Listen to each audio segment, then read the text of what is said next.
का स्वागत। मैं आपके साथ अब्दुल नबी हसन। रिपोर्टर्स लाइव में हमारे संवाददाता आपको ग्राउंड रिपोर्ट दिखाते हैं। शुरुआत करते हैं शारदीय नवरात्र के पंचमी पर ब्रज काली मां के मंदिर में भक्तों का तांता लगा हुआ है।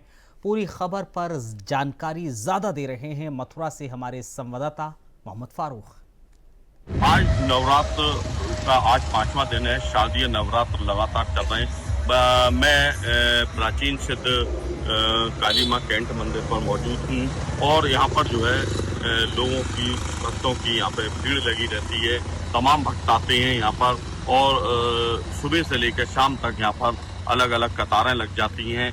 महिला और पुरुष अलग अलग यहाँ पर लाइन बनाई गई है, कतारें बनाई गई हैं।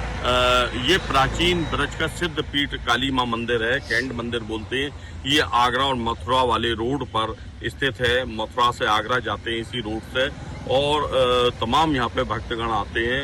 नवमी वाले दिन यहाँ पर जो है बहुत भीड़ रहती है। इसको भव्य तरीके से सजाया जाता है। तमाम यहाँ पर दुकानें भी लगती हैं और तमाम दूर दराज से लोग यहाँ पर दर्शन करने के मां के आते हैं और यहाँ पर जो है लोगों की जो भक्ति है वो अलग ही दिखाई देती है। तमाम भक्तगण श्रद्धालुगण जो है नवमी वाले दिन यहाँ पर, अष्टमी और नवमी को तो यहाँ भीड़ ही भीड़ रहती है।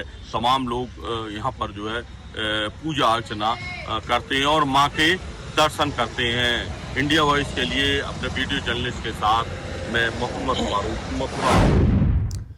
कोरबा जिले में कोयले पर आधारित विद्युत संयंत्रों से निकलने वाली राख को लेकर न केवल पर्यावरणविद बल्कि कोरबा के लोग भी आवाज उठा रहे हैं। पूरी खबर पर ज्यादा जानकारी दे रहे हैं कोरबा से हमारे संवाददाता सुहेल। कोरबा जिले में राखड़ की समस्या कोई नई नहीं है।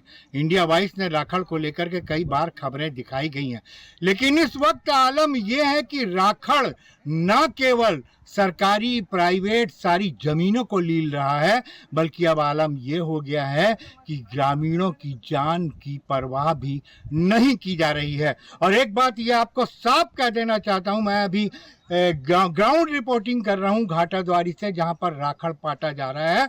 इसको लेके ग्रामीण इतने ज़्यादा क्रोधित हैं कि उनका ये कहना है कि राखड़ यहाँ नहीं पटना चाहिए, हमारी फसलें बर्बाद हो रही हैं। और जो जमीन, जिस जमीन पर ये राखड़ पाटी जा रही है वो जमीन भी सरकारी जमीन है और जिस जमीन पे आदेश दिया गया है राखड़ पाटने का, उस जमीन के अलावा और भी बाकी जगह पर राखड़ पाटी जा रही हैं। यहाँ एक बार और बता दूं आपको कि ग्रामीणों ने जो आरोप लगाया है सरपंच और सचिव पर, खुला आरोप लगाया है कि इन्होंने पैसा लेकर सरपंच और जो भी गांव के पंच वगैरह उन्होंने जो जमीन बताया था उस जमीन पे ना डाल करके वो लोग यहाँ पे राखड़ डलवा रहे हैं। मैं आपको बता दूं कि कोरबा जिले में राखड़ की समस्या बहुत विकराल रूप लेती जा रही है, नासूर बनती जा रही है। मैं अपने कैमरामैन से कहूंगा कि वो इस तरफ दिखाएं कि आप देख सकते हैं कि राखड़ किस दूर तक पाटी गई है। और यही नहीं, इसके नीचे जो आप ये मिट्टी देख रहे हैं, अब अपने कैमरामैन से बोलूंगा इधर घुमाएं, ये जो मिट्टी देख रहे हैं आप, इस मिट्टी के नीचे सैकड़ों एकड़ खेत है जिन पे धान की फसलें लहला रही हैं। और चूंकि ये धान की फसल पूरी बर्बाद होने का खतरा है, यही कारण है कि ग्राम वाले चिंतित हैं। अब मैं आपको बता दूं कि इसको लेकर के ये मामला बहुत बड़ा होता जा रहा है। अभी पर्यावरण अधिकारी आकर के यहाँ पर जांच करके गए हैं, लेकिन उन्होंने कुछ भी कहने से इनकार कर दिया और ये समस्या आने वाले समय में बहुत बड़ी होने वाली है। कोरबा से इंडिया वॉइस के लिए मैं सुहेल किदवई। राजनगर में निर्माणाधीन बस पड़ाव पर अनियमितता की शिकायत पर उच्च स्तरीय जांच की मांग की गई है। मामला क्या है पूरा बता रहे हैं राजनगर से हमारे संवाददाता रविकांत। इस वक्त मैं खड़ा हूँ सरायकेला जिले के राजनगर थाना से महज 1 किलोमीटर दूर डीवीसी के समीप एक बस पड़ाव के समीप। हालांकि ये बस पड़ाव अभी निर्माण पूरी तरह नहीं हुआ है। इस बस पड़ाव का निर्माण के लिए पिछले 1 साल पहले यानी 22 अक्टूबर 2024 को इसका शिलान्यास किया गया था और अब तक आज लगभग 1 साल बीतने को आया है, अभी तक बस पड़ाव पूरी तरह बनकर तैयार नहीं हुआ है। और इस बस पड़ाव के ऊपर तरह तरह के सवाल उठने भी शुरू हो गए हैं, तरह तरह की शिकायतें भी आने शुरू हो गई है। हालांकि ये शिकायत यानी जिला परिषद सदस्य भाग 17 की अमोदनी महतो ने इस पर कई बार शिकायत भी दर्ज कराई गई है, लेकिन इस शिकायत पर अभी तक कोई कार्रवाई नहीं की गई है। हालांकि जो बस पड़ाव जिस प्रकार बताया जा रहा है, इस बस पड़ाव का निर्माण के लिए 22 लाख की लागत से ये बस पड़ाव बनना था, जिसमें कुल 128 पिलर लगने थे। लेकिन जिला परिषद सदस्य आमोदनी महतो के अनुसार इस पर 50 भी पिलर नहीं लगे हैं और इस पर लिपापोती कर दी गई है। अभी ये पता भी नहीं चल पा रहा है कि इसमें पिलर कितना है। हालांकि आप ये मेरे पीछे देख सकते हैं, ये बस पड़ाव है, इसमें गेट भी आप जो देख रहे हैं वो भी निम्न तरीका से लगाया गया है।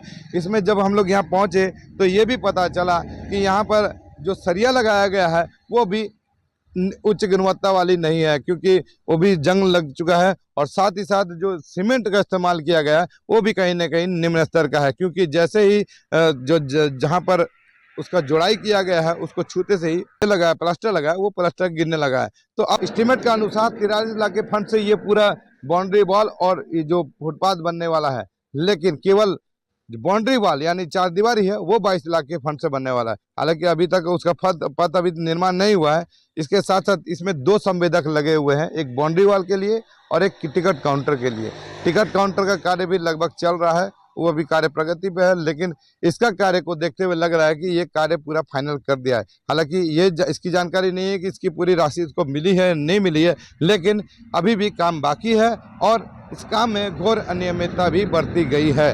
अब सवाल ये उठता है कि जब इतनी घोर अनियमितता बरती गई है, इतनी बार शिकायतें आई है, तो उसके बाद जिला प्रशासन इस पर संज्ञान क्यों नहीं लेती है। अब देखने वाली बात है कि अब जिला प्रशासन इस पर क्या कुछ कार्रवाई करती है, क्योंकि लगभग एक साल का समय बीत चुका है। लोगों को इंतजार है यहाँ बस पड़ाव का, लोगों की सुविधा का, लेकिन अभी भी इस बस पड़ाव का पूरी तरह से निर्माण नहीं हो पाया। अब जिला प्रशासन इसमें संज्ञान लेती है या नहीं लेती है ये आने वाला वक्त बताएगा, लेकिन स्थिति जस की तस बनी हुई है। कैमरामैन चिंटू के साथ रविकांत गोप, इंडिया वॉइस, राजनगर। पीलीभीत में जुमे की नमाज को लेकर प्रशासन ने क्षेत्र में हाई अलर्ट घोषित किया। खबर पर विस्तार से जानकारी दे रहे हैं पीलीभीत से हमारे संवाददाता अमित पाल। आई लव मोहम्मद को लेकर के बवाल कई प्रकार के मचे हुए हैं, जैसे कि आपको तो पूरे उत्तर प्रदेश में आई लव मोहम्मद मनाया जा रहा है, जिसको लेकर के आज जुमे का भी दिन था, जिसकी वजह से पूरे पीलीभीत पूरी तरह से अलर्ट मोड पर नजर आई और बराबर पुलिस अधीक्षक अभिषेक यादव के द्वारा फ्लैग मार्च किया जा रहा है। बाजारों में व संवेदनशील जगहों पर जाकर के पुलिस पूरी तरह से पहरेदारी कर रही है और जहां से नमाज पढ़ने के बाद नमाजी बाहर आए, जो वहां पर भी पुलिस पूरी तरह से अलर्ट नजर आई। पुलिस अधीक्षक के द्वारा ठेला व दुकानों में जा करके जागरूक किया जा रहा है कि हिंदू मुस्लिम एक रहें, ताकि कोई बवाल ना फैल सके। आई लव मोहम्मद भी मनाया जा रहा है और जुलूस भी निकाले जा रहे हैं कई जगह, लेकिन जिसको मद्देनज़र देखते हुए पुलिस अधीक्षक के द्वारा पूरी तरह से कड़ी जो है कि सख्ती बरती जा रही है। बराबर पुलिस अधीक्षक के द्वारा अपने थाना क्षेत्रों में इंस्पेक्टरों से कह रखा है कि पूरी तरह से जो है कि फ्लैग मार्च कर संवेदनशील जगह बाज़ारों में जाकर के लोगों को जागरूक करें, ताकि कोई बवाल ना फैल सके, क्योंकि आए दिन जो है कि ऐसे लोग जो उपद्रवी लोग हैं बवाल फैलाते रहते हैं, जिसको लेकर के कड़ी कार्रवाई की जा रही है। फिलहाल पीलीभीत में अच्छी तरह से जुमे की नमाज पढ़ी गई है और पूरी तरह से कोई दिक्कत नहीं हुई और पुलिस पूरी तरह से अलर्ट मोड पर नजर आई। जब तक के लिए देखते रहें अमित पाल, कैमरामैन उनके साथ। इलाहाबाद हाई कोर्ट से राहुल गांधी को तगड़ा झटका लगा है। पूरी खबर पर जानकारी दे रहे हैं प्रयागराज से हमारे संवाददाता श्रेब।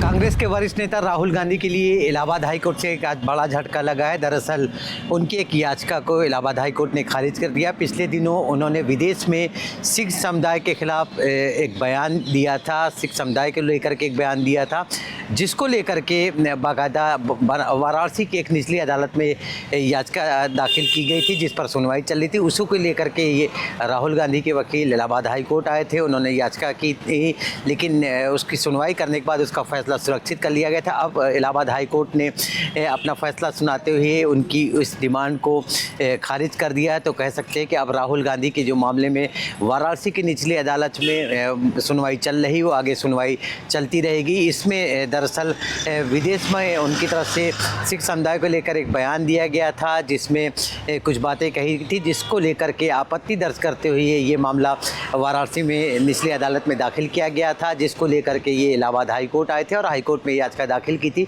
लेकिन आज इलाहाबाद हाई कोर्ट ने जो अपना फैसला सुरक्षित है उसको सुना दिया और उनको राहत नहीं दी है। तो अब ये कहा जा सकता है कि राहुल गांधी के मामले में जो निचली अदालत वाराणसी में सुनवाई चल रही वो आगे सुनवाई होगी, जिसमें सिख समुदाय पर उनका जो बयान दिया गया है उस पर क्या फैसला आता है इसका इंतजार करना पड़ेगा। Shoaib Rizvi, India voice, Prayagraj.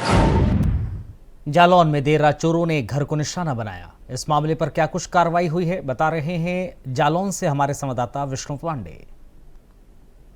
जालौन में देर रात्रि चोरी और मारपीट की घटना से इलाके में दहशत का माहौल बना हुआ है, जहां चोरों ने देर रात एक घर में घुसकर चोरी व गृहस्वामी की डंडों से पीटकर वहां से नकदी लेकर फरार हो जाने की इस घटना पर पूरे इलाके में हड़कंप मचा हुआ है। वहीं प्राप्त जानकारी के मुताबिक मामला जालौन के कौच कोतवाली क्षेत्र के नगर कौच के आजाद नगर मोहल्ले का है, जहां आजाद नगर मोहल्ले में आज देर रात चोरों ने एक घर को निशाना बनाते हुए उसमें दाखिल हो गए तथा चोरी की घटना को अंजाम देने लगे, जिसके बाद आहट मिलते ही गृहस्वामी की आंख खुल गई और गृहस्वामी की आंख खुलने पर जैसे ही चोरों ने देखा कि गृहस्वामी जाग गया, जिसके बाद चोरों ने वहां पड़े डंडे से उसकी बेरहमी से पिटाई कर दी, जिससे कि गृहस्वामी घायल हो गया और घायल गृहस्वामी चीख पुकार मचाने लगा, जिसके बाद वहां लोग इकट्ठा हो गए और चोरी करने आए चोर वहां से 40,000 रुपए की नकदी लेकर फरार हो गए, जिसके बाद गृहस्वामी ने इसकी सूचना आनन फानन में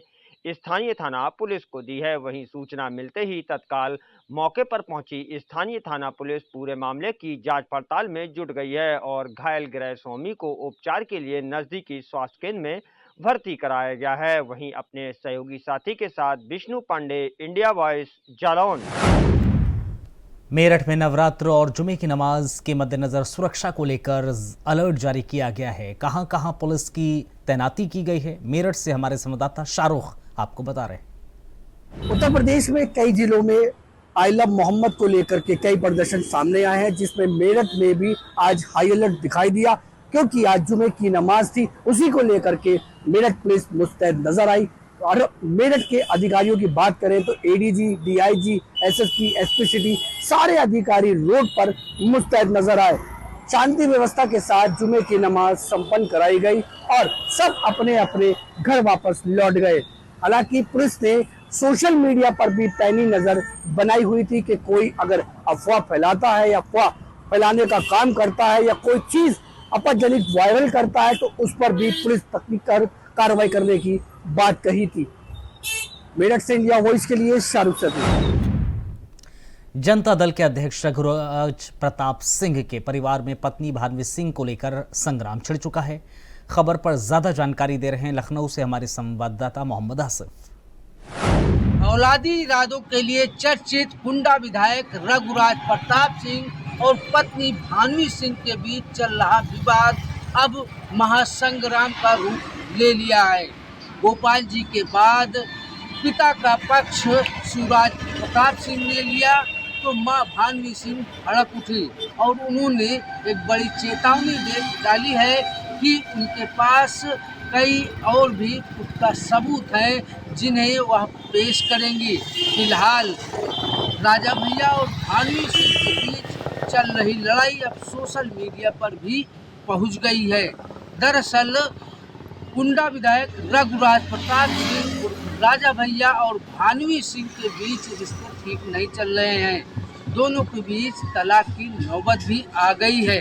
पिछले दिनों रानी भानवी सिंह ने राजा भैया पर बड़ा हमला बोलते हुए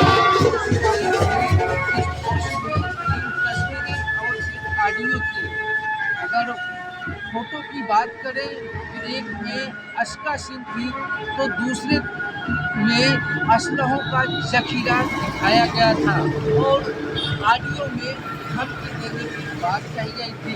भानवी सिंह ने इस मामले में कार्रवाई की बात कही थी और कहा था कि राजा भैया के पास असलहों का जखीरा है, जिससे देश की आंतरिक सुरक्षा को भी खतरा है। यह पोस्ट जब डाली गई तो बेटे शिवराज प्रताप सिंह ने मोर्चा संभाला। शिवराज प्रताप सिंह ने मां भानवी को घेरते हुए कई गंभीर आरोप लगाए और बदनाम करने की साजिश बताया और कहा कि मां भानवी सिंह राजा भैया और राजा भैया की रियासत को बदनाम करना चाहती हैं। इसके बाद भानी सिंह आग बबूला हो गई। उन्होंने पोस्ट डाली और राजा भैया के बेटे शिवराज प्रताप सिंह को कटघरे में खड़ा किया। फिलहाल देखना यह होगा कि राज परिवार में जिस तरीके से अब विवाद बढ़ चुका है, महासंग्राम शुरू हो चुका है, ऐसे में सहयोगी मैच के साथ Asif India wise. Reporters live में रुकेंगे एक छोटे से ब्रेक के लिए। ब्रेक के उस पार प्रतापगढ़ जिले से अहम खबर।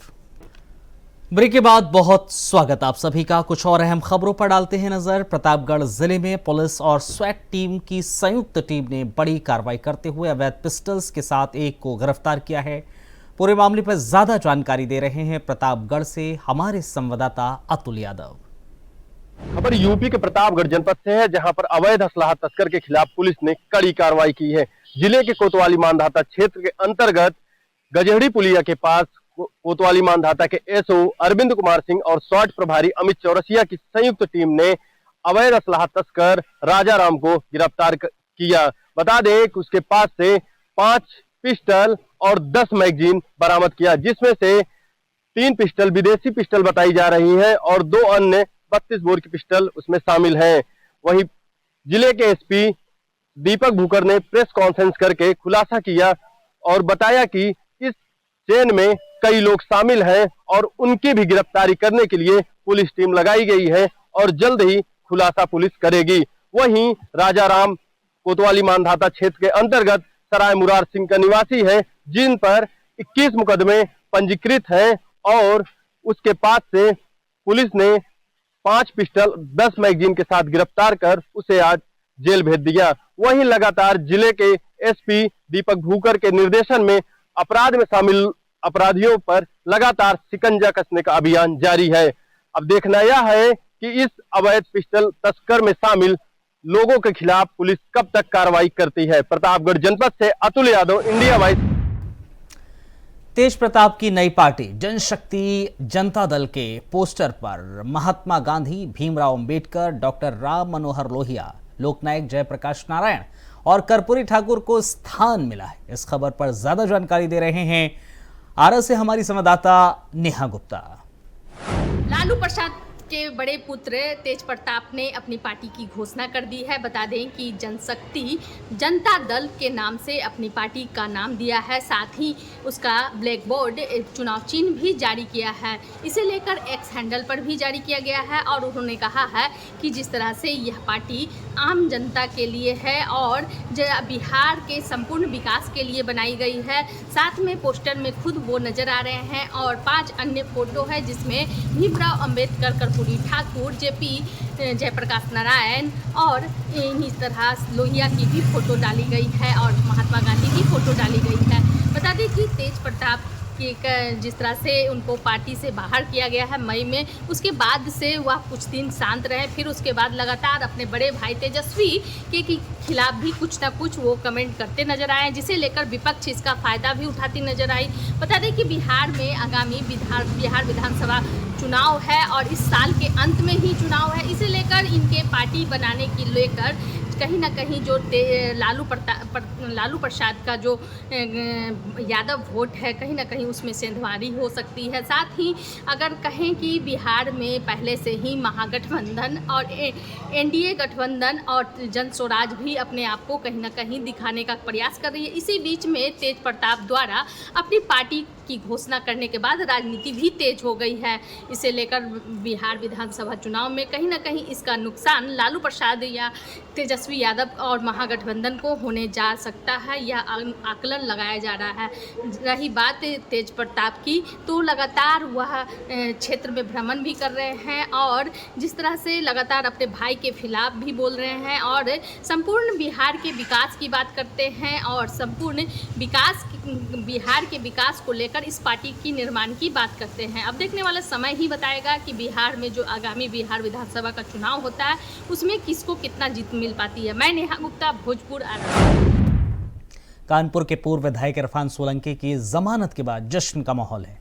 खबर पर ज्यादा जानकारी दे रहे हैं लखनऊ से हमारे संवाददाता मोहम्मद आसिफ। समाजवादी पार्टी और उनके नेताओं के लिए नवरात्र पर्व सुखद साबित हो रहा है। आजम खान के बाद अब इरफान सोलंकी को भी जमानत मिल चुकी है। इस जमानत मिलने के बाद समाजवादी पार्टी में जोश दिख रहा है और एक दूसरे को बधाई भी दी जा रही है। इरफान सोलंकी की पत्नी विधायक नसीम सोलंकी ने सपा प्रमुख अखिलेश यादव का कानूनी लड़ाई लड़ने को लेकर आभार जताया है और कहा है कि अखिलेश यादव ने बड़े भाई का फर्ज निभाया है। दरअसल अगर बात करें भदोही विधायक जाहिद बेग की तो उन्हें भी बेल मिल चुकी और वह भी जेल से बाहर हैं। 23 महीने बाद आजम खान को बेल मिली और वह सीतापुर जेल से बाहर आ गए।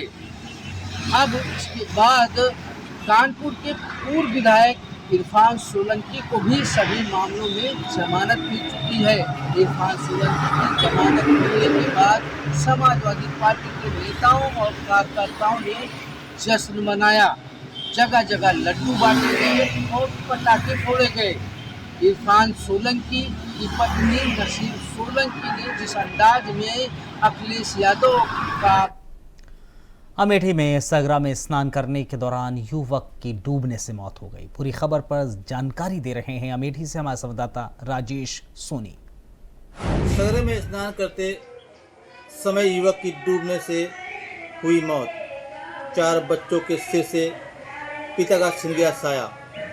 आगवा दें, उत्तर प्रदेश के अमेठी जिले के जामो थाना क्षेत्र के बाबा झामदास कुटी स्थित सगरा में स्नान करने गए एक युवक की डूबने से मौत हो गई। हादसे के बाद परिवार में कोहराम मच गया। जानकारी के अनुसार गोसाई मजरे दक्षिणवाड़ा निवासी जयलाल 30 वर्ष पुत्र स्वर्गीय राम प्रसाद रोज की तरह जालौन का नटवर्रा धर्मेंद्र सक्सेना को आखिरकार कलकत्ता से गिरफ्तार किया गया। पूरी खबर पर जानकारी दे रहे हैं जालौन से हमारे संवाददाता विष्णु पांडे।